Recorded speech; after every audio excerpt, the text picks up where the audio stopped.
নমস্কার, আপনারা দেখছেন বঙ্গবার্তা, সবার কাছে সবার কথা। আপনি কি খুঁজছেন? রয়্যাল উইলিয়াম, কাঞ্চি বা রয়্যাল বেঙ্গলকে, সুন্দরী হলুদ গোলাপ তারাকে?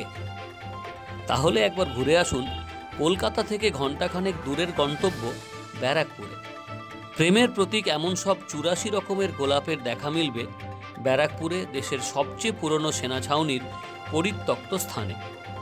প্রধানমন্ত্রী নরেন্দ্র মোদীর স্বচ্ছতাই সেবা উদ্দীপ্ত করেছিল সেনা অফিসার এস.এন. গুপ্তা ও শ্রীমতী প্রীতি কাপুরকে।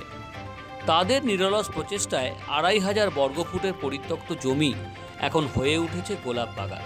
ব্যারাকপুরে ঐতিহ্যবাহী সেনা ছাউনির 250 বছর পূর্তিতে এই বাগান গড়তে পেরে খুশি পূর্বাঞ্চলীয় কার্যালয়ের সমর সরঞ্জাম অধিকর্তা এস.এন. গুপ্তা ও CEO Jyoti Kapoor. Bureau report, Bangabarta.